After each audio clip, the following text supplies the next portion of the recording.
Hi everyone, Jayne here. I just wanted to quickly tell you that you can now subscribe to be first to hear about my BYO or Build Your Own pod launch program. Find the link in the show notes and I'd love to have you join my beta program launching in June, coming soon. Make sure you're on the list so you don't miss out.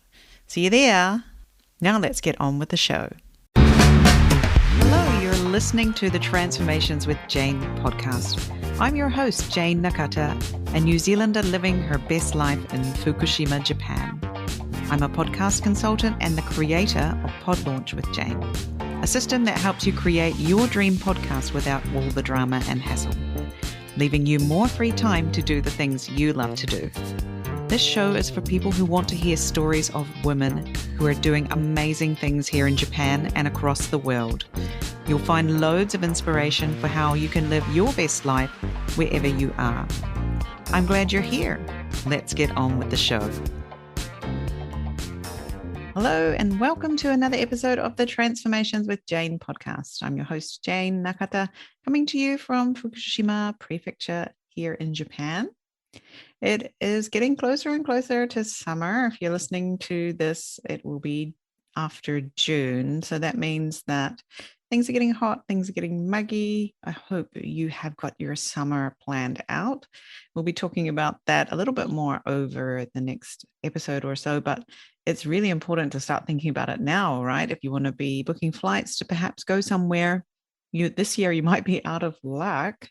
I was thinking, if I really could somehow manage to swing it, that we could go to New Zealand this year, how much would that cost me? And I went onto the Air New Zealand website to see that there were no flights. And I was just looking at it going, what?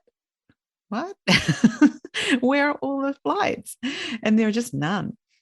And I heard from a friend that, they haven't been planning too far in advance their flight schedule because of the changes that the Japanese government keeps making to how many people will be allowed into the country and all of that. But yes, chances are you might miss out. So make sure you get in there and organize things if you're going home this summer. Anyway, on to today's episode for today. So today's guest is Michele Fujii. She is one of the wonderful international women living here in Japan, but representing Kansai today. So she's down at near Osaka. She holds a master's degree in Japanese language and culture. And so she has a sort of a different way of looking at Japan as well as living here and working here. She's worked as a freelance translator, a textbook editor, an English teacher, and now she works at Kansai's University Institute for Innovative Global Education. That sounds pretty cool, right? We'll hear more about that in the episode. But something that was really interesting that we spoke about today was how Michele decided that she wasn't just going to let things keep going as they were when she sort of woke up one day and realized that things have changed, or she's changed, and it's time to make a change. So we talk a little bit about that, but also how she rediscovered the Tale of Genji. And you may have heard of this very, very famous book written by Murasaki Shikibu in the Heian period. So we're talking 1,000+ years ago, right? And how it's one of the first novels in the world that's a sort of a recognized novel or something. Anyway, Michele talks more about it. She knows more about it than I do. And I just thought, well, wouldn't that be great to have someone to be able to make stuff like this more accessible to us, especially you're in Japan, but when you go around your day, if you think about it, how many actual Japanese things do you do? And how much is just, your daily life? Do you take advantage of living in this amazing country that we are, get to live in? Or, are you wasting your chances here while you are here? So that was something that got me thinking after speaking with Michele. So I hope you enjoy the episode. Hi, Michele. Welcome to the Transformations with Jayne podcast. It's great to have you on the show today. Thank you so much for inviting me, Jayne. Yeah, so I have never met you in person and I know you from LinkedIn. Yes. A LinkedIn friend. And I've been looking at your posts and things, and I just thought it was really interesting the things that you're doing down there in Kansai. So representing Kansai today. Yes. Thank you so Yeah, so much. it's great to have you on the show. So, yeah, please introduce yourself for the listeners and for me as well. Let us know more about you. Where are you from? Why are you in Japan? And how is it that we're talking today?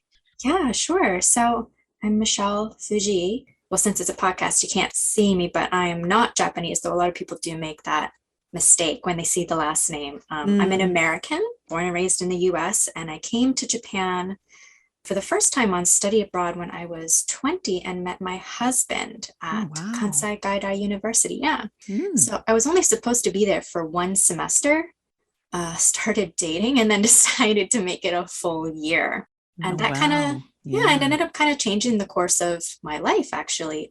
I didn't know then that we were going to end up getting married, but it also changed my major in college for Mm. my undergraduate degree. So I originally started out as a journalism major. And then when I decided to spend a full year abroad, ended up needing to do a double major. So designed a second major in Japanese language and culture. Hmm. Yeah, and that all sort of came together. After I graduated, I did the JET program. So I Mm. spent 3 years teaching at an elementary school in Shiga Prefecture as an ALT. And after that, went back to the US engaged. So that's a little bit about sort of how all that kind of got started. I My interest in see. Japan goes back a lot farther than that, but that was pretty much the beginning.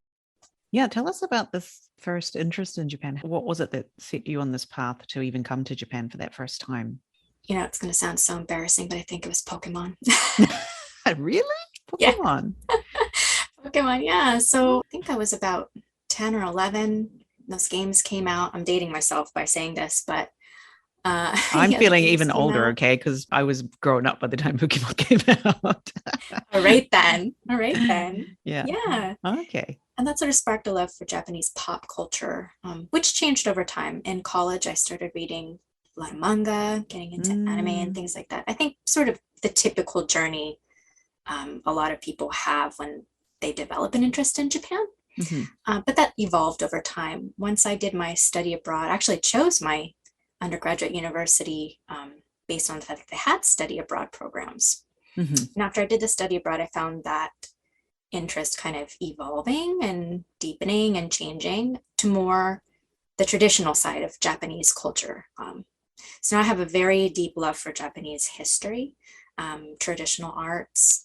I unfortunately have never tried any of the really popular ones myself, like kimono or tea ceremony or anything like that. But I'd love to someday.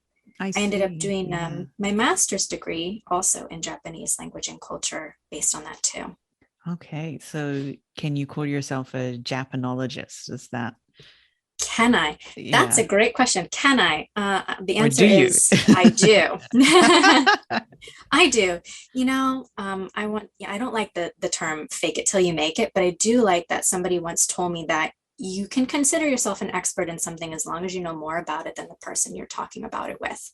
Okay. Yeah. So I'll call myself a Japanologist, obviously because that's my area of expertise. That's my degree. But also that sort of comes from rebranding myself in this past year. I've had a lot of different jobs.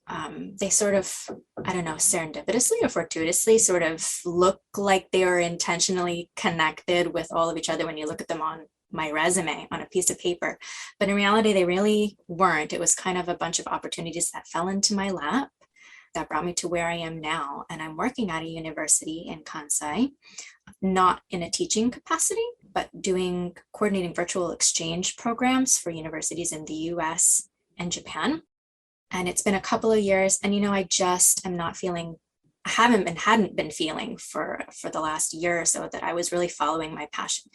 Why did I come here? What made me interested in Japan in the first place? And when I really sat down and thought about that, it was research and learning and digging into all of these really cool aspects of Japanese culture that I just have always interested me. So I decided that I was just going to rebrand myself on LinkedIn. And that has turned out to be actually one of the best decisions that I've made in the last 5 years. Oh, really? Mm. Yeah, I have decided to make a lot of meaningful connections on LinkedIn. So not really reaching out to just people who are in my current field, which is virtual exchange, but reaching out to people who are connected to Japan in some way, are living here, have made a life here, or who are fellow Japanologists, fellow Japan researchers. And now my LinkedIn feed is just, it's awesome. It's better than anything I could have ever imagined, really. I mean, it's social media on the next level. It's almost like LinkedIn knows what I want to learn about, and it shows me everyone and everything that has everything to do with it. And so, yeah, I've gotten a lot of opportunities since rebranding myself as a Japanologist that I never would have if I hadn't just decided to say, you know what, I have this knowledge, put it out there, and everybody who has connected with me so far seems to agree that I have some amount of knowledge on this topic to call myself a Japanologist, and just go for it. Yeah, that's super exciting. Well, first of all, that little gold nugget about LinkedIn, I think it's one of the underrated social media platforms out there, isn't it, really? Like, oh, absolutely. Yeah, I've just started using it more seriously in the last year as well. And yeah, just found it to be a real sort of a bright spot in social media amongst, you could be Facebook or Instagram. But when you go in there, yeah, you learn stuff and people are posting really interesting things that are going on in the world or in Japan or whatever it is that you want to learn about, to know more about. And yeah, you get to meet people who are very, very interesting and doing lots of interesting things as well. So yes, that is our little gold nugget for this episode. Is get yourself on LinkedIn and name and claim your space like you've done, Michele, with naming yourself as a Japanologist and just, yeah, posting about things about that or whatever it is you feel like. But yeah, name that space. I've claimed the space of being like the podcast manager for people in Japan. And it's just been really amazing that the way that people have responded to that. And I've had people approaching me from all over the world. It doesn't matter that they're not in Japan. I have clients all over the world now, but yeah, that LinkedIn has definitely been very, very useful. And so don't shy away from getting started there, although it can be a bit slow to start with. Once you get going, right? Get a bit of momentum, things start to happen. So tell me, what does a Japanologist do? This Japanologist. Yeah, what does this Japanologist do? Deep dives into research. So I read a lot. Not quite as much as I would like to. Having two little kids at home, finding the time to read can be a little difficult. But yeah, just reading anything and everything I can get my hands on about the things about Japan that interest me, which changes, as I've said, but at the moment, particularly, has been Japanese mythology, classic Japanese literature. And so I'm rereading The Tale of Genji right now, actually. I'm not sure if you've ever read it, but it is a massive book. I have tried. Oh my goodness. I actually owned it at one point. Yeah. Oh, you owned it. Third attempt. Yes. Yeah. No, this is the third time to read it through. Oh, you've read it through. I don't think I've made it through. That's the problem. I owned it and I had my own copy and it's, massive. And I think I sold it for a very good price on Amazon because in the end I was like, I'm not ever going to read this. It's too hard. But you've made it through it 3 times. That's amazing. Yep. Love it. Love it. For those who don't know the Tale of Genji, tell us about the Tale of Genji. Oh, sure. So it's considered the world's very first novel. Oh, wow. Really? Oh. Yes. Written in the Japanese Heian period. So that's 795, I think, to 1184. Around a particular piece in Japan. And that's sort of when Japanese culture really came into its own, where they stopped taking bits and pieces from China and Korea, and they really just developed a really beautiful, flourishing culture of Japanese art. So poetry and all kinds of beautiful things, and in the Japanese court in Kyoto, the capital that was moved there. And so this woman, Murasaki Shikibu, which is how she's known, it's her appellation, but it's not her real name, is credited with having written this massive 54 chapter novel. And it centers on a protagonist named Hikaru Genji, who is a prince turned commoner by his emperor father. And so he sort of spends his whole life chasing his dreams that have been taken away from him before they can ever be realized, of becoming the top of the political Food chain. The top of the food chain, exactly, right?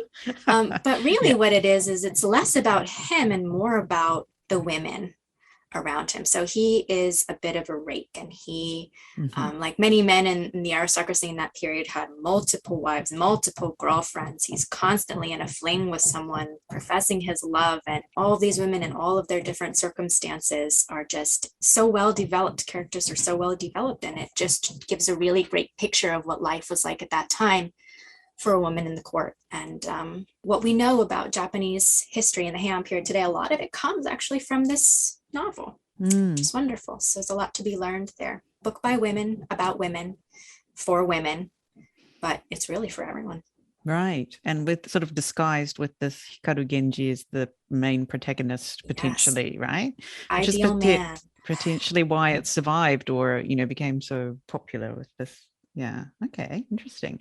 And I know there's a shrine, the Murasaki Shikibu kind of shrine, right? In Shiga, next to Biwako, isn't Okay, there? so are you Have you talking been there? about, you're not talking about Ishiyama Dera, the temple? Maybe I am. I've Okay, been there. Yeah. Yeah. It's where she like wrote a lot of it or something, isn't yes, it? it is where Right? she wrote a lot of it. That's right. Yeah, I've been there. It's really beautiful, beautiful shrine or temple. Sorry, temple. Yes. And it's funny that you ended up in Shiga on your jet program. Was that just a happy coincidence or? You know, I really wish I had had this interest when I was on Jet, because I feel like it was such a wasted opportunity Right. of where I was. Here I was Yeah. regretting that I wasn't put somewhere like Osaka, because that was Ah, where okay. my Yeah. now husband was located, and thinking, oh, we're so far away. There's nothing to do in Shiga. I'm out in the middle of nowhere. But really, if I had known then what I know now, I know we say that to Mm, ourselves all our mm. lives, but yeah, I think I could have made a lot more of it. Right, right. Okay, so you didn't necessarily I appreciate at the didn't time. know. I didn't then. And we didn't have Google so much back then, right? Or potentially, right? And it Or, wasn't as great as it is now, that's for sure. yeah, yeah. Okay, interesting. I just sort of noticed that connection there. I was thinking, oh, is that how it all started? But it wasn't. Okay, you were Oh, I wishing you were wish. in Osaka, more exciting and things, but you were actually in the kind of hometown of one of the heroes of Japanese literature, Murasaki Yeah, and Shikibu, right? history. Yeah, so much went on there, right? It's such an amazing Yes. place. I love Shiga and Lake Biwa because it's a big lake. And Hmm. I come from, like, I'm a lakeside child because I just grew up around lakes. So when I got to see Lake Biwa, I was like, oh, I could live here. This is good. This is good. Anywhere at the lake, I'm kind of, yeah, I'm open to it. So yeah, very interesting. So I really love how you have taken, like you said, taken charge of your professional development in this year. And, when you notice that you weren't quite making the most potentially of being in Japan, right? Right. And I know that days can go by without doing anything particularly to make the most of where I live, which is in Japan. And loads of people would love to be living in Japan, but I'm living just my daily life. Yeah, I don't Hmm. take advantage of the things that I could. And I think that's the same with a lot of listeners. And so, yeah, you do have these times where you come across, when you notice, right, that like, oh, am I living my best life? Am I making progress? And you notice that about yourself and taking charge of that. So what does that look like for you today, this year? What does taking charge of your professional development look like? Such a great question. I think it goes back to actually when we were in lockdown in COVID. Um, Mm, Kind of what saved me during that time is that I was already comfortable in my job.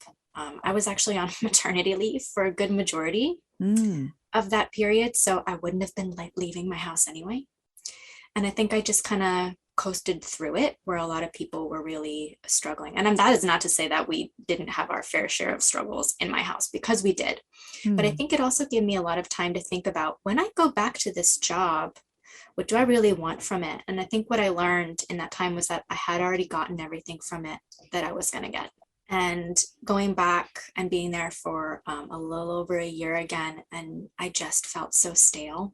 mm, I wasn't feeling like really connected to the work anymore, um, and had to take a really big step back and think about why that was. And I think it's just because I simply, I got the first job I was offered when I came back here. Right. I was in the US for 5 years between JET and this job. And I worked at a publishing company, did my master's, had my first baby while I was towards the end of that program. And then after that, had no plan necessarily what to do after. And then, long story short, sort of had to come back to Japan. My husband had to come back. And so we followed here. And I just was in a tough spot. And so took the very first job I could get. And it just wasn't as fulfilling as, well, I guess I didn't really expect it to be terribly fulfilling, but I always kind of expected that it would lead me to the next thing, as, you know, jobs have so often done in my past. But had to really reassess what it was I wanted to do, who I wanted to be, and where I wanted to go. Because if I'm going to be here for the foreseeable future, I just thought, you know what, I just think I just need to do something entrepreneurial. Teaching as an ALT was fun when I was in my 20s, but it wasn't necessarily the thing I wanted to do for the rest of my life. And working in an office is just really not for me. It's not for me. So if I was going to do something entrepreneurial and I was going to chase that research dream, because I've been wanting to get into independent research for some time, I just had to sit and think about what I wanted that to look like, and decided, you know, if I really want to teach my research at the university level, if that opportunity is not coming to me, I just have to make the opportunity for myself. So I opened the Tale of Genji again. I started reading again. I found a book club through the Japan Society of Boston that meets once a month, and we discuss it, and that's been fabulous and has given me so many wonderful ideas. I took a bunch of online courses over the past year. I pretty much set the last 6 months aside to sort of work on my own professional development, rebrand myself, you say, name and change your situation. And so this original love of traditional Japan and literature and things that I sort of fed with my master's degree has sort of, by extension, now become a dream to an entrepreneurial venture. And that is to create a bunch of online courses on Japan that I'm going to create and produce and put out there for myself, for anybody who might be interested in learning the things that I love to learn about. Yeah. So what kind of things are going to be in these courses, do you think? Yeah, so there are a lot of things sort of in the planning stages right now still. The first, I'd love to do a course on the Tale of Genji. Yes. So as you said, I think it's difficult for a lot of people to pick up and read through, and I think there are a lot of reasons for that. But with some guidance, I think it can actually be really interesting. So that's number one on my list for sure. Cool. In the past year, I'm not sure if you're aware, there was actually an anime that came out. I haven't watched anime for years, but it was on the Tale of the Heike Monogatari. Ooh, I don't And know it's that one. the best anime I've ever seen in my life. The best. But, you know, watching it, I was always thinking, you know, somebody watching this for the first time with no background knowledge would probably be very lost as to what's going on. And I don't envy the people that had to translate those subtitles for that show into English, because that would have been difficult. Sure. Love to do a course on that too. But the other one that I have planning and development right now is actually a course on Japanese mythology. So I'm not sure if you're familiar with the Kojiki. So Record of Ancient Matters, it's actually sort of like a mythology of Japan. So it has the Japan creation story, and it tells all about gods and heroes and monsters. And it's one of the coolest books I've ever read. And I can't believe I didn't know about it until I was in my 30s. It's not something I think that's terribly well known outside of more academic circles on Japan studies. Sure. But I think it's something that everybody who has any sort of interest in Japan would really like, or anybody who's interested in fantasy or fiction, because it reads that way. Right. Fascinating. I mean, I also studied at university Japanese and things, but I think it was kind of wasted on me at that age. I think I should probably do a redo now. I think I would have a lot more appreciation for what I'm actually studying. And that the Kojiki, like making that accessible to people, that sounds really, really fascinating. And just knowing more about, this country that we live in that hasn't necessarily been very accessible to people until now, unless you have an extremely high level of Japanese.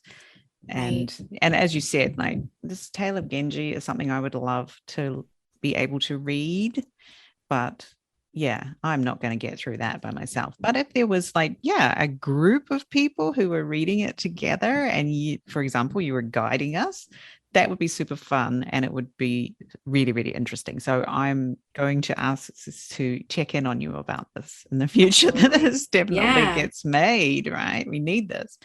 And yeah, and what a great community of people that would spring up around these courses that you're going to have if you're working through them together. So yes, I love that idea. And I love that you didn't find what you were wanting in front of you, but you went out and you decided, okay, what would that look like? And can I make it myself? And it turns out you can, because, Japan is not always going to provide you. And this is not just for you, Michele, but anyone listening is not going to provide you with everything, right? We cannot get everything from this one country, I feel. Mm-hmm. And so you have to make it yourself sometimes, or you have to just decide, okay, what would it look like? What do I need? What's missing? Oh, okay, I'm not getting the professional development I need in my job. If it was great for a starter, but I've outgrown it. So what do I need? What does that look like now? Oh, look, I live in my case, Fukushima. There's no jobs for foreigners outside of English teaching here. Good luck. But doesn't matter. I've still created my own job that I can do from Fukushima. So I have the best of both worlds now. But I didn't expect it to be just waiting for me. Yeah. You might just need to take it into your own hands a little bit. And look what happens when you take action. I'm sure since you've started this process, loads of things have happened to you, right? Like opportunities have come across your path, or you've met new people, or something's happened, right? As soon as you took a step, whatever that looked like. Did you have any stories like that? Well, this is one. Right, here totally. On this podcast with you, I never would have had this opportunity without having taken charge this past year and really getting back on LinkedIn and utilizing it for all it's worth and learning how to do it like the right way, right? Yeah. No, I've had a lot of people reach out to me, and every time somebody does, I always say to my husband, I'm not sure why this person thinks I'm so interesting, because I don't think I'm very interesting. I'm terrible at self-promotion, terrible at it. I always just have this fear that, what if, I can't possibly be as interesting or as great as these people seem to think I am. And I think a lot of that stems from having imposter syndrome. I know that's something that a lot of people experience, but I think if you can just recognize that within yourself and say, it doesn't really matter. It doesn't really matter what I think. If other people think that I have something interesting to say and they want to connect with me, then I want to explore that. And it's been really good for my self-esteem too. I wouldn't consider myself to have an ego, but if I had one, it certainly would have been stoked by this. Sure. And that's the thing, like, I'm sure in your academic circles, there are these like dai senseis of people who know everything. But the fact is, they may not be able to explain Japanese cultural history like you can, because you're at the start, potentially towards the start in your journey of being someone who teaches about Japan.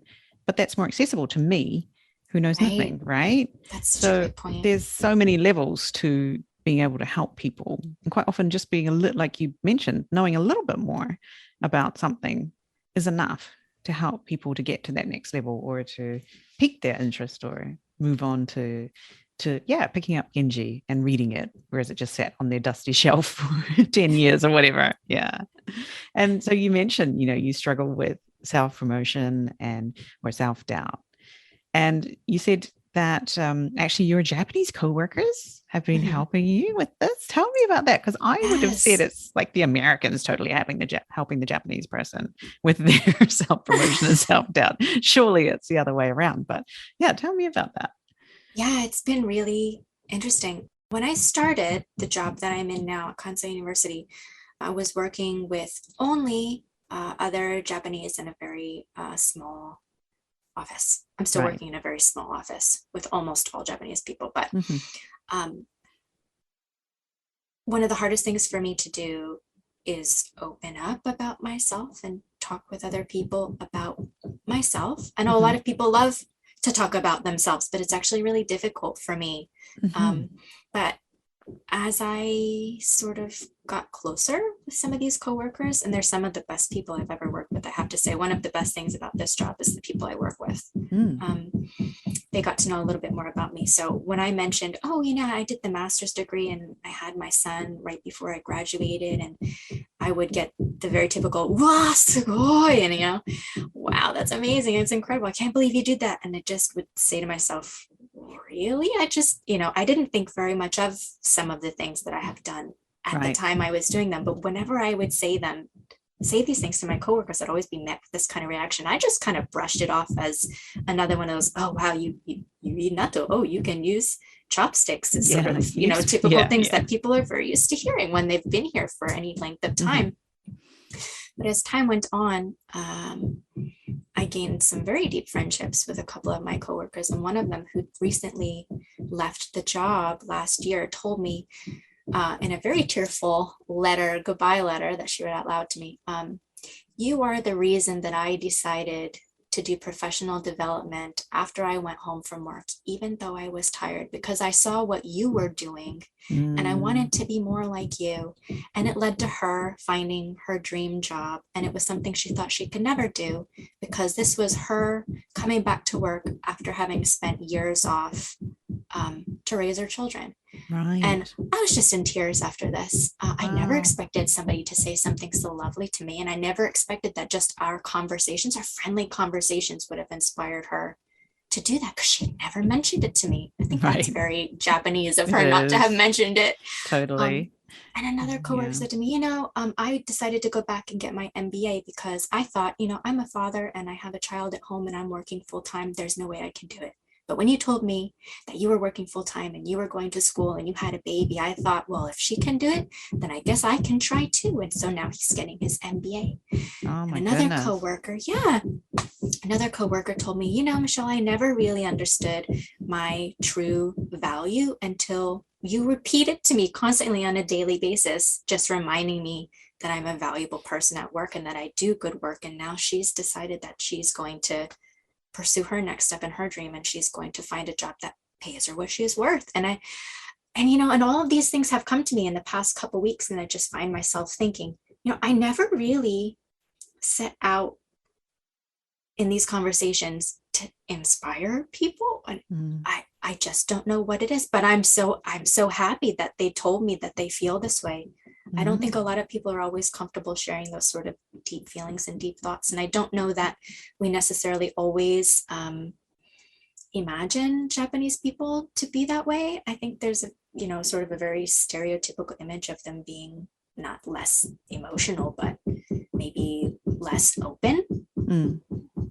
But for all of my Japanese coworkers to have been so open with me was just really moving, and made me think to myself, well, maybe I do have a lot more to offer other people if this is something that I have unintentionally inspired in others. And yeah, it was just a really lovely thing to have happen. Yeah, I think obviously you built trust with them through doing good work, and then just quietly went about your thing. You weren't like, oh, from tomorrow I'm running a marathon and I'm super mom, and mouthing off about all of this. This is what led them to be able to trust you, right? Like if you'd gone in a very overt way, said, oh yes, and I've done this and I've done that, they wouldn't have perhaps felt that they could let you know about this. But because it was done more, you said, I don't share so easily about myself, right? Then you hadn't overshared and freaked them out. Right. Yeah. Right. Over time, slowly over time. Slowly over time. And, I don't know how many years you've had this job, but I imagine it's a few years now, right? Oh yeah, almost 4. 4 years, right? So over the 4 years, they've learned to trust you, and they've been inspired by watching you go about doing these things, right? Your actions have inspired them. And in a very Japanese way, like the person who was leaving wrote you that letter. Yeah. Right. Like how many people would write Western foreign, or let's just be general here, foreigners would write an extremely emotional letter to someone to say goodbye when they were leaving a position. Nobody, right? But in Japan, that is a sort of a standard way that you're allowed to express your emotions is through a heartfelt letter.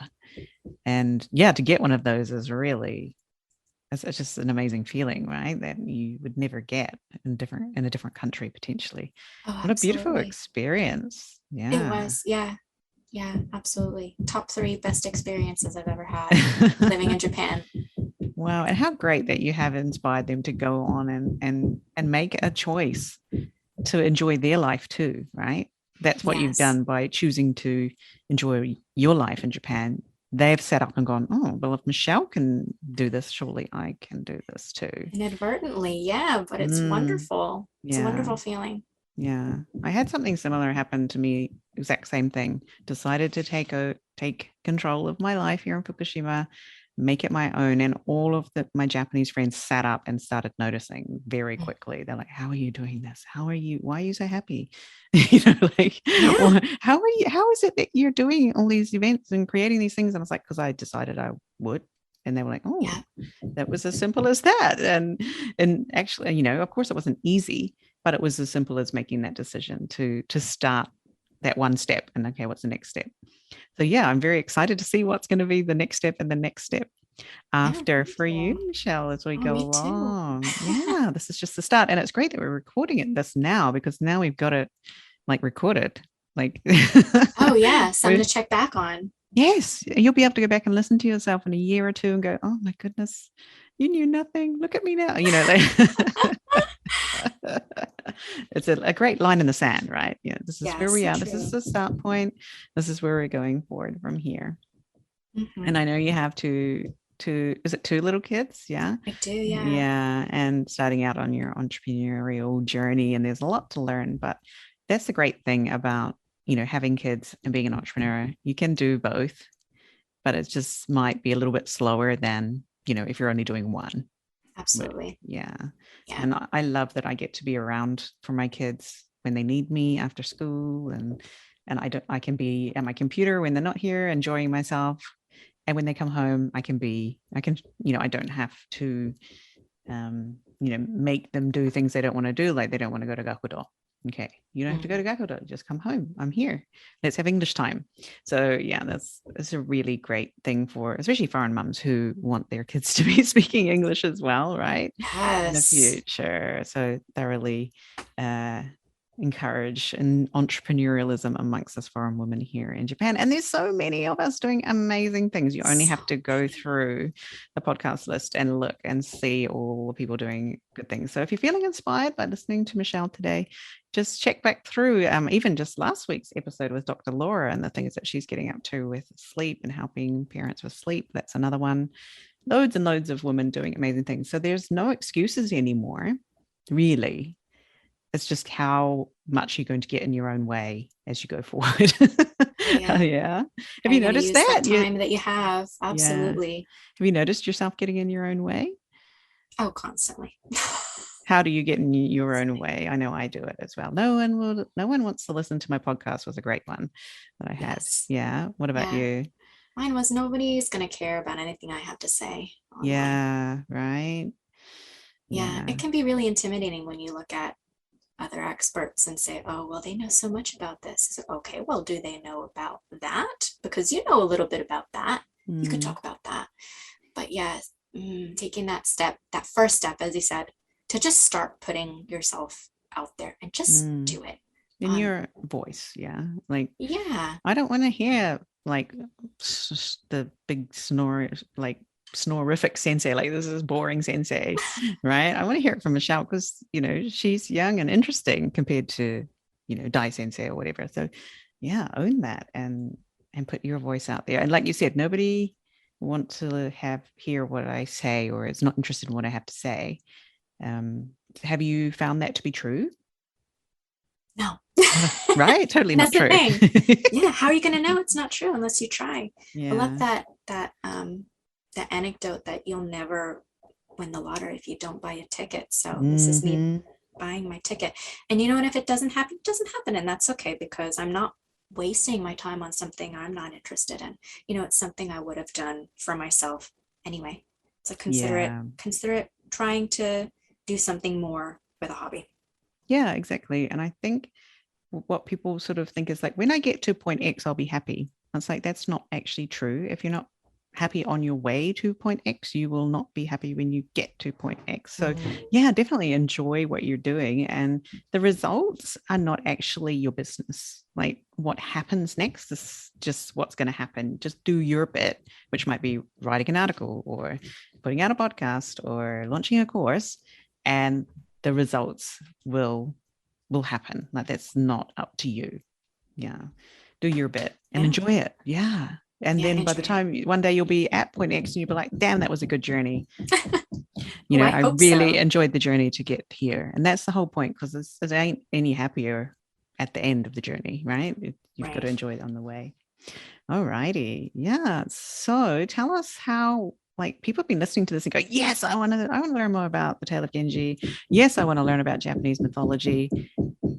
Sign me up. How do I get into these things that are coming in the near future? Yeah, absolutely. So I have a landing page where you can find some more information, and there will be more information to come, more notifications to come. So I think you'll have that link for everybody. Yeah, that's right. We're going to put a link in the show notes.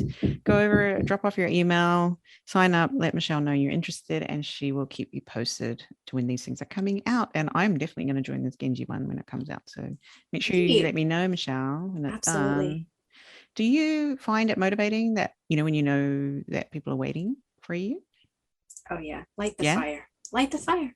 Okay, excellent. So it'll always get done faster if there's something. Yeah. And it's not motivating for everyone, but like, if you're like sort of, I think it's about 60% of people, it is incredibly motivating to know that someone's waiting for you, right? So I will be signing up for this Tale of Genji course when that's ready. So make sure you let me know. Yeah, thank you. Well, it's been really lovely getting to know you more today, Michele, and hearing about how you have transitioned, your life from finding out about Pokemon through to thinking you might start a course about the Tale of Genji for people to learn more about it. That's really, really an amazing journey. And we're so glad to have you as part of our Transformations with Jayne community and foreign women here in Japan. And we really want to see more of us reaching our potential here in Japan, and not just like blaming Japan that we're not happy and we're not living our best lives here. Yeah.